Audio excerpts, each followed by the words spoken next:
ప్రభు పేరట మీరందరికీ శుభాలు, ఆశీస్సులు. మీరందరికీ కుటుంబ సభ్యులందరూ కూడా పేరు పేరును కూడా వందనాలండి.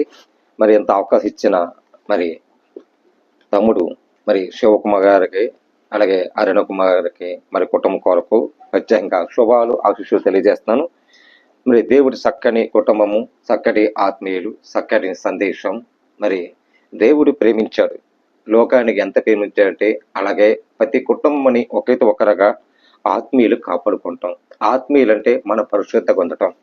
పరిశుద్ధంగా ఉండే కొన్ని లక్ష్యాలు మనం నేర్చుకోవాలి. ఎందుకనక మనం హృదయం అంట కాపాడుకోవాలంట. మన హృదయము పరిశుద్ధ హృదయము. ఈ హృదయం ఎంత కాపాడుకుంటే అంత దేవుని దగ్గరగా లోబడి ఉంటాం. మరి కొన్ని సత్యాలు మీకు చెప్పాలి. మరి ఎంత అవకాశం ఇచ్చినా మరి కుటుంబ సభ్యులకి, అలాగే ప్రేమపూర్వకంగా మీ పిలిచి మమ్మల్ని గౌరవించినందుకు మీరందరికీ శుభాలు, ఆశీస్సులు. మీరందరికీ పేరు పేరును కూడా వందనాలు తెలియజేస్తున్నానయ్యా. మరి చిన్న ప్రార్థన చేసుకుందాం. చిన్న ప్రార్థన చేసుకుని వాక్యంలో మాట్లాడదాం. పరిశుద్ధమైన ప్రేమగల తండ్రి, కృపగల దేవ, స్తోత్రాలు నాయన. ఈ కుటుంబాన్ని దీవించండి. కుటుంబములు ప్రభా ఎక్కడ ప్రార్థిస్తే, ఎక్కడ విశ్వాసిస్తే, అప్రోక్త కార్యములుగా ఎక్కడ ఆయా బోధ అనిపించిందో ఆయా రక్షించబడాలి. ప్రతి కుటుంబంలో ఆదరించాలి, ప్రేమించాలి. నీ స్వరం కావాలి, నీ ప్రేమ కావాలి, నీ దయాకరణం కావాలి ప్రభా. వీళ్ళ కుటుంబం క్షేమం, వీళ్ళ కుటుంబం ఆశీస్సులు, వీళ్ళ కుటుంబంలో నడిపించే విధానం పెట్టి ప్రార్థిస్తాను తండ్రి. అలాగే ప్రభువానైనా మరి తమ్ముడి గారు మరి ఆరోగ్య విషయాలు, పన్నుబాట్ల విషయాలు దీవించి ఆశ్రయించండి. అలాగే ప్రభువానైనా సత్యమని ప్రభా బిడ్డలు దీవించి ఆశ్రయించండి ప్రభా.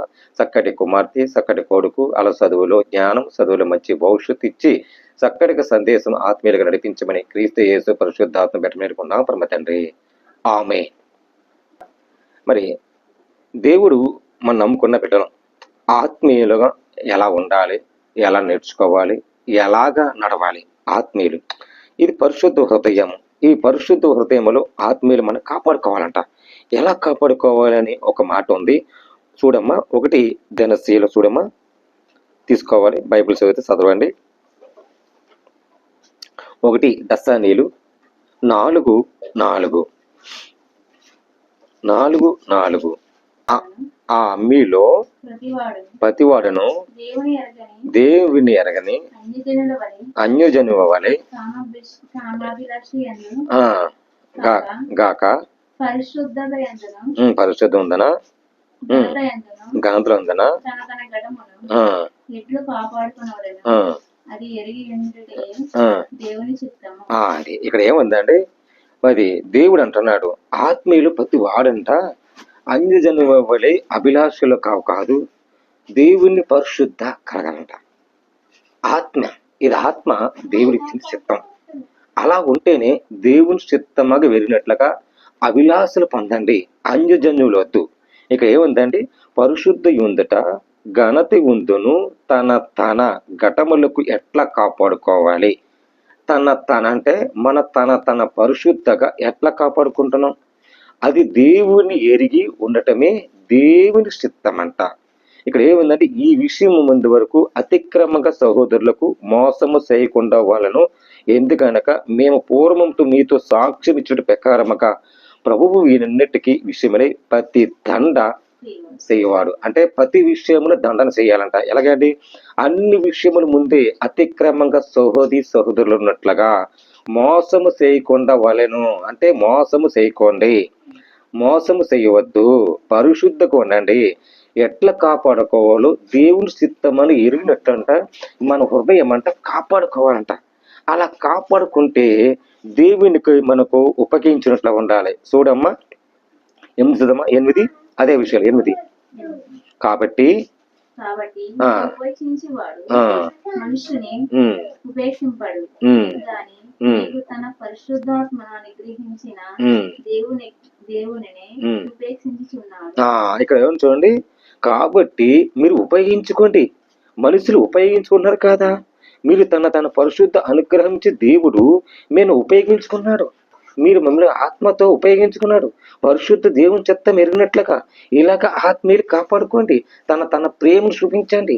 ఒకరితో ఒకరి ప్రేమ చూపించుకుంటే అది సహోదరుల ప్రేమ అంట, ఆయన చక్కగా ఉండి మీకు అన్ని ఒకరికొకరు ప్రేమించుకోవడం దేవుని చేత చేయబట్టినట్లు ఉండాలంట.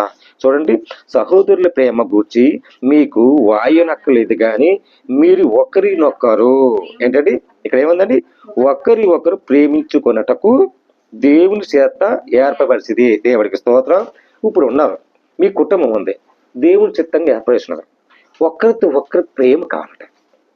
ఈ ప్రేమ ఉంటే నువ్వు ఎంత ఉందని దేవుని ఎరిగినట్టు ఉంటుంది. ఈ ప్రేమ లేకపోతే దేవుణ్ణి చూడలేము. ఈ ప్రేమ లేకపోతే దేవుణ్ణి మనం ఎరగలేము. దేవుణ్ణి బైబిల్ కూడా చదవలేము. ఎందుకంటే దేవుణ్ణి ఏర్పాటు చేసుకుంటే ఒకరితో ఒకరాగా ప్రేమ కలిగంట చాలా చక్కగా ఉండాలంట. మరి ఆత్మీయులు ఎలా ఉంటారండి? ఆత్మీయులు భార్య భర్తలు ఎలా ఉంటారండి? అది మాట చూడమ్మా. ఇక్కడ కొలసీకి వెళ్తాం. కొలసీ పత్రిక 3:19. కొలసీ 3:19. భర్తలారా మీ భార్యలను ప్రేమించండి.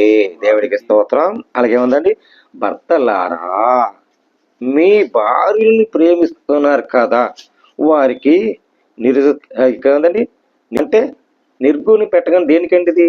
ఇక వాక్యం ఏం చెప్తుందంటే, భర్తలారా మీ భార్యలు ప్రేమించండి, వారికి నిర్గుణి పెట్టకండి, అంటే అవమాన పెట్టకండి. దేవుని ఏర్పాటు చేసుకుని మేము దేవుని చిత్తకం ఉన్నాడు. ఇక్కడ వాక్యం ఏం చెప్తుందంటే అలాగ ఉండాలంట, ప్రేమించాలంట. పిల్లలారా అన్ని విషయంలో మీ తల్లిదండ్రులను మాట వినండి. ఇది ప్రభువును మెచ్చుకుంటున్నాడు. పిల్లలారా మీ అమ్మ నాన్న మాట వినాలి. ఇక్కడ ఏముందంటే మీ మనస్సు కుంగినట్లు కోపం వద్దు, తల్లిదండ్రుల మాట వినండి, చక్కగా వినండి. అలాగుంటే భర్త లక్షణాలు అలాగ ఉంటాయి.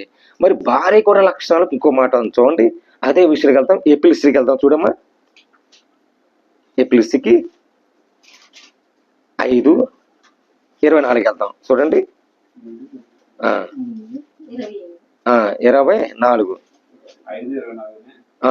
5:24.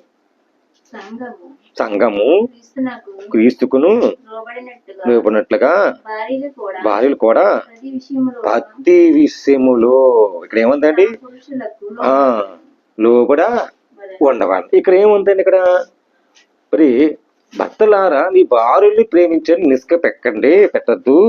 ఇక్కడ ఏముందండి, ఇక్కడ సంఘములు క్రీస్తు ఉన్నాడు కదా, లోబడినట్లుగా భార్యలు కూడా ప్రతి విషయములంట తమ పురుషుడికంట లోబడాలంట. ఏమండి, ఇప్పుడు వాక్యం ఏం చెప్తున్నా అంటే, వాక్యం ఏం చెప్తుందంటే ఒక్కసారి ఈ వాక్యం ఏం చెప్తుందంటే ప్రతి విషయంలో భర్త తన లోబడి ఎలా ఉంటుందో భార్య అలాగే భర్త అంట తన భార్యని ప్రేమించాలంట. ఇద్దరు ఏక మనసు ఉంటే సమస్య ఉండదు. ఎందుకంటే ఇప్పుడు భర్త కష్టపడుతున్నాడు, కష్టపడిచ్చాడు, గబిగబిలు ఆడకూడదు. ఆ భర్తను కష్టపడుతుంది కదా, భార్య ఎదురు చూస్తుంది. ఎదురు చూసి నా భర్త కష్టపడిచ్చారు కదా, మంచినీళ్ళు తాకండి అని ఇస్తే నా భార్య ఎంత లోబడి ఉంటుందా, నన్ను ఎంత ఆదరిస్తుందా అని ఆ భర్త మనసు కొద్దిగా తగ్గించుకుని ఓకే సార్ థ్యాంక్ యూ అంటాడు. అలాగే ఏమండి మరి నీళ్ళు తాగారు కదా, మరి భోజనం పెట్టమంటారా, మీకు పికప్ చేశాను, మరి వాటర్ చేశాను, అలా కూడా చేయండి అని భర్త అంట భార్య అంట ప్రతి విషయములు లోబడి ఉన్నట్లుగా ఉంటుందో అలాగే లోబడినట్లుగా అన్ని విషయములు చెప్తుంది భార్య. అన్ని విషయాలు చెప్పి మరి భార్య ఉన్నప్పుడు భర్త అంట తన భార్యని ప్రేమిస్తూనే ఉంటాడంట. ఈ ప్రేమిస్తున్న సార్ ప్రేమ సత్యమైంది. యేసుక్రీస్తు ఈ లోకానికి ఎందుకు వచ్చాడంటే ఒకరితో ఒకరిను ప్రేమ కలిగి ఉండాలి. భార్య భర్తలు విడిపోకూడదంట. అలా విడిపోతే శాపం అంట. ఆనాడు అవ్వ ఆదాము యేసుక్రీస్తు మాట వెనలా, ప్రభు మాట వెనలా. దేవుడు చెప్పింది వాగ్దానం వేరు, వీళ్ళు చేసింది శాపం వేరు. ఆనాడు చెప్తే ఈ భూలోకంలోనూ ఈ శాపగ్రస్తం ముందు తెలియక ఇలాగే దేవుడి మాటలు వెనక దేవుడిని మాటలో లెక్క చేయలేక ఒకరితో ఒకరికో విడిపోతున్నారు. అలా విడవకూడదు. విడిపోతే బిడ్డలు ఏమైపోతారండి, అనాథులు అయిపోతారు. ఎందుకని అనాథులు అయిపోతారంటే మనం తప్పు చేసి మన పాపము చేసి బిడ్డలని పాపకస్తులుగా పెట్టేటట్టు. అది దేవుడికి ఇష్టం కాదు. ఇక్కడ ఏముందండి, మీరు ఎలాగ ఆత్మీయులుగా ఉంటున్నారో దేవుని చిత్తము ఎరిగినట్లుగా మీరు ఇలా నడిపించారు కదా, ఆ చిత్తము మరి మాట నడవండి. నేను చిత్తముతో మిమ్మల్ని కలిపా, ఆ కలుపును ఆత్మీయకు ఇలా ఉండాలి, మీ పరిశుద్ధంగా ఉన్నట్లుగా దేవుని చిత్తము ఎరిగినట్లు నడవండి అని ప్రభు మాట్లాడుతున్నాడు. ఈ వాక్యము చాలా సక్రియం చేసుకోవాలి. ఇప్పుడు మన ఏదన్నా అవసరం ఉంటుంది, అవసరానికి మరి ఒక సహోదరి, ఇద్దరు కుమారులు, ఒక కూతురు, ఒక పెద్ద ఆయన వెళ్ళి మరి పెద్ద కొడుకు దగ్గరికి వెళ్ళాడు. వెళ్తే, నాయనా మరి ఎంతైనా మరి నేను మీ అమ్మ చూస్తే మీ అమ్మ లేదు, ఆవిడ పరలోక నిద్రించింది, అందుకని నేను మరి మీ ఇంటికి వచ్చాను, నాకు ఒక ముద్ద పెట్టిన ఆయన అంటే, అప్పుడు కొడుకు తండ్రి మాట వినాలి కాదా? నానా, నిన్ను చూడాలంటే మాకు ప్రేమే, ఇంటిలోనూ నా భార్య ఉంది, అందుకని ఆ భార్య చూసి మరి నాకు నిన్ను నిస్క పెట్టాలంటే నాకు ఉద్దేశం లేదు, ఆవిడ మనసు గాయపడుతుంది, సారీ నానా అని అంటే, అప్పుడు పెద్ద కొడుకు వెళ్తే ఇలాగ జరిగింది. రెండో కొడుకు దగ్గరికి వెళ్తే ఆ రెండో కొడుకు, నాయన మరి అమ్మ చూస్తే లేదు కదా, ఎరే నాయన, నాకు ఎవరు లేదు ఆధారం, నాకు సహాయం ఉంటే ఒక సహాయం చేయరా, ఆర్థిక సహాయం అంటే, సారీ నాన్న, ఎందుకంటే నాకు కూడా నా భార్య కూడా కొద్దిగా అప్పులు ఉండిపోయి ఇల్లు కట్టుకోవటానికే ఈ నిస్సాయిస్థితులు ఉండిపోయి నేను ప్రతి విషయంలోనూ మరి భార్యని ప్రేమిస్తున్నాను, నిన్ను మరి ముద్దు పెట్టాలన్నా సహాయం చేయాలన్నా నా వల్ల కాదు అని అంటే, ఇద్దరు పెద్ద కొడుకు అదే మాట అన్నాడు, చిన్న కొడుకు అదే మాట అన్నాడు. అప్పుడు కూతురు దగ్గరికి వచ్చాడు. వచ్చి ఆ కూతురు మరి అమ్మా మరి అన్నయ్య దగ్గరికి వెళ్తే అన్నయ్య మాట అన్నాడు, తమ్ముడి దగ్గరికి వెళ్తే తమ్ముడేమో ఇలాగన్నాడు, అమ్మా నాన్నకైనా కొద్ది చోటు ఇస్తామా అంటే, నానా నువ్వు నా కన్న తండ్రివి, నానా మమ్మల్ని చిన్నప్పుడు పెంచావు, ఎలాగూ లేతా నానా నీ వదలను, ఎందుకంటే నా రక్త సంబంధ తండ్రివి కనుక ఎలా వెళ్తాను.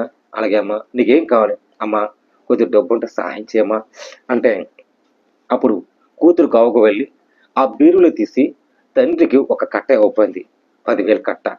అప్పుడు చాలా సంతోషం అన్నాడు. అప్పుడు ఈ పెద్ద అయిన 70 సంవత్సరాల పెద్ద అయిన ఆ మూట ఉంది, భుజం మీద మూట ఇలా విడదీస్తే ఆ డబ్బంతా ఉండిపోయింది వస్త్రాలక. అమ్మా అప్పుడు ఆశ్చర్యపోయాడు, కూతురు ఆశ్చర్యపోయింది, ఏంటి నాన్న నువ్వు అప్పుడుగా కదా, నేను సహాయం చేశాను కదా అంటే, అమ్మా చూసావా, నేను ఎవరో నన్ను ప్రేమ ఎక్కువ ఉంటుందా, ఏ కొడుకు నన్ను ప్రేమిస్తాడా, ఏ కోడలు నన్ను ప్రేమతో నడిపిస్తుందా, ఏ కూతురు నన్ను ప్రేమతో నడిపిస్తుందా అని నేను కనిపెట్టా. కానీ పెద్ద కొడుకమ్మో చూడలేదు, నా వల్ల అవుతున్నాడు, రెండో కొడుకమ్మో ఆడికి అప్పు పోలేకపోయింది, నా వల్ల అవుతున్నాడు.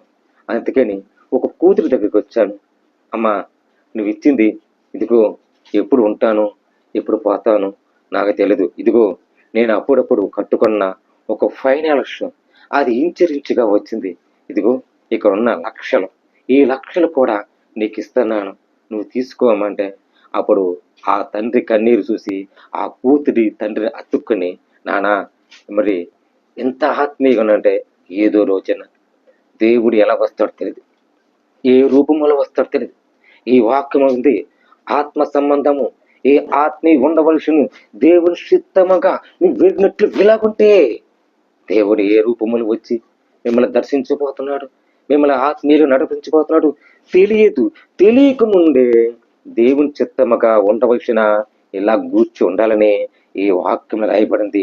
బిడ్డలారా, ఇది చాలా మన జాగ్రత్తగా ఉండాలంటే, అలా ఉంటే మన హృదయం అంట చాలా జాగ్రత్తగా కాపాడుకుంటామంట. సామెతల చూడండి, సామెతల గ్రంథం సామెతలు 4:23 చూడమ్మా, తొందర చూడమ్మా.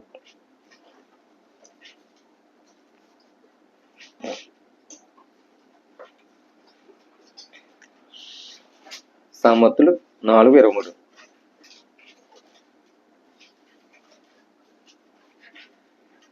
ఈ హృదయములో నుండి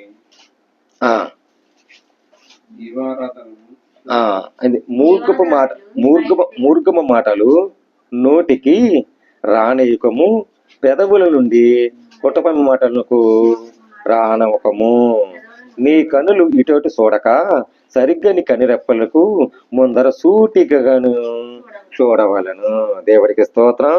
ఏంటంటే ఈ పెద్ద వెళ్తే అటు ఇటు చూశాడు, కానీ మరి తండ్రి విషయముల్లోనూ కొడుకులు పట్టించుకోలే, కోడళ్ళు పట్టించుకోలే.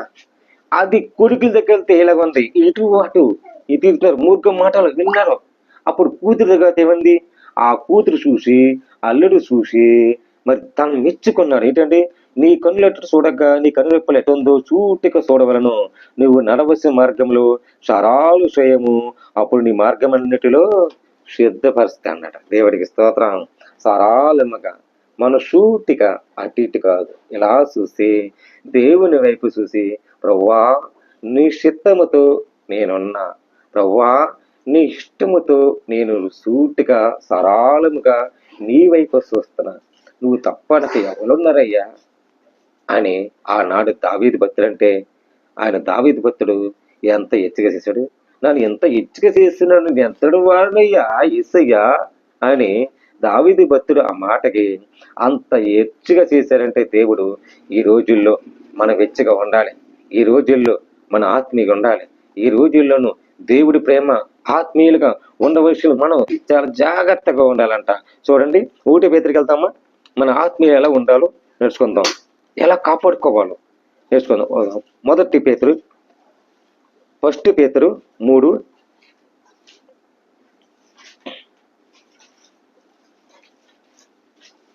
1 పేతురు 3:10.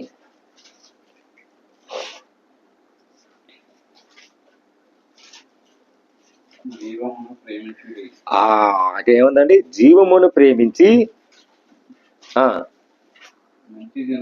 మంచి దినములు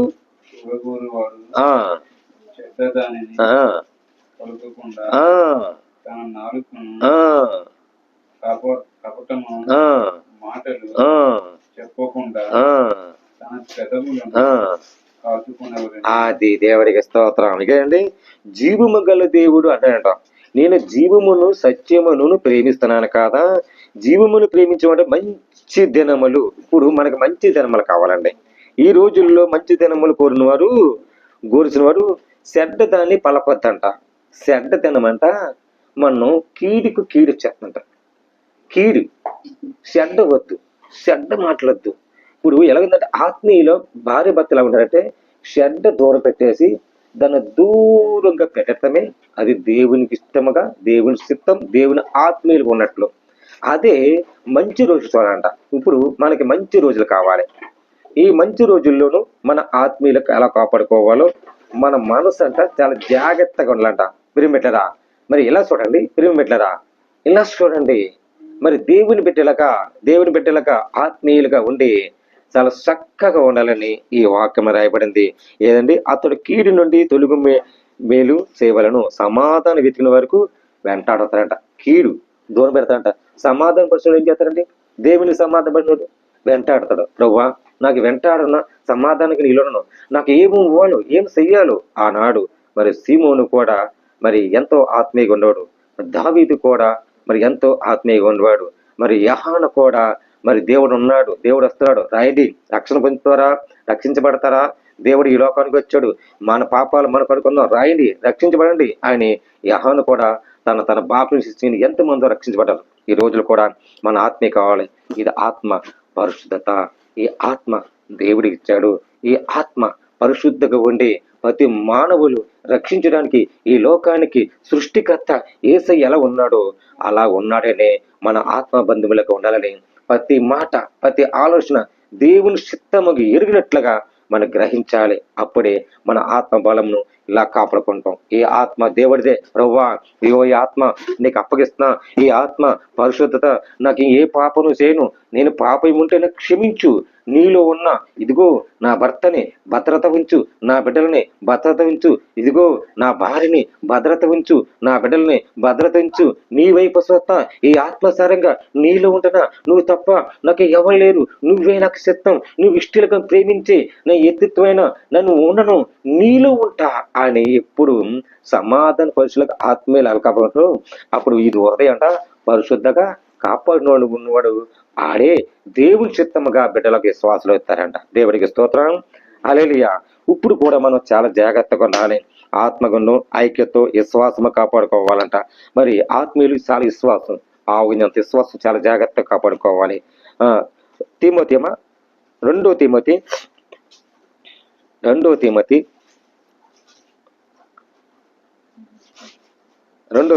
4 ఏడమ్మా. ఈ మాటతో ముగించేద్దాం. 7 మంచి పోరాటము.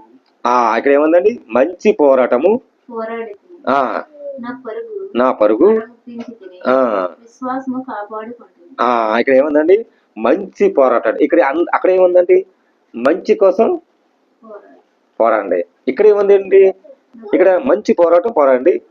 నా పరుగు కడ అంటే దేవుని చిత్తం ఎరిగినట్ల కడ ముట్టే వరకు విశ్వాసం కాపాడుకుంటూనే నడవాలంట. విశ్వాసం కాపాడుకుంటూనే ఆయన ఆత్మీయంగా ఉండాలంట. విశ్వాసం కాపాడుకుంటూనే ప్రేమను ప్రేమించాలంట.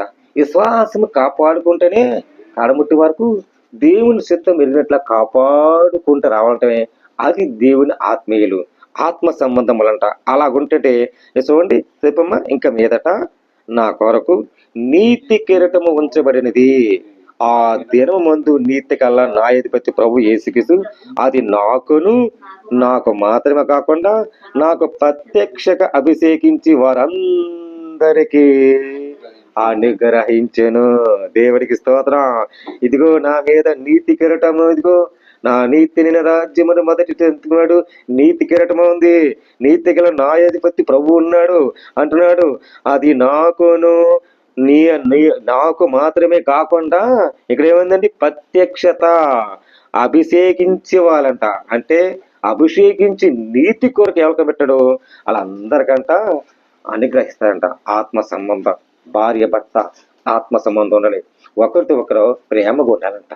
ప్రేమగా ఉండి ఒక్క భావంలో కష్టమును తన భర్తకు చెప్పుకోవాలంట, తన భర్త కష్టాలంట భార్య చెప్పుకుంటే అలా ఏమవుతాయండి? ఆత్మీయులు దేవుని బిడ్డలుగా విశ్వాసం అవుతారంట. అలా దేవుని చిత్తముగా వెళ్ళినట్లుగా మనం కాపాడుకుంటామని ఈ వాక్యం రాయబడింది.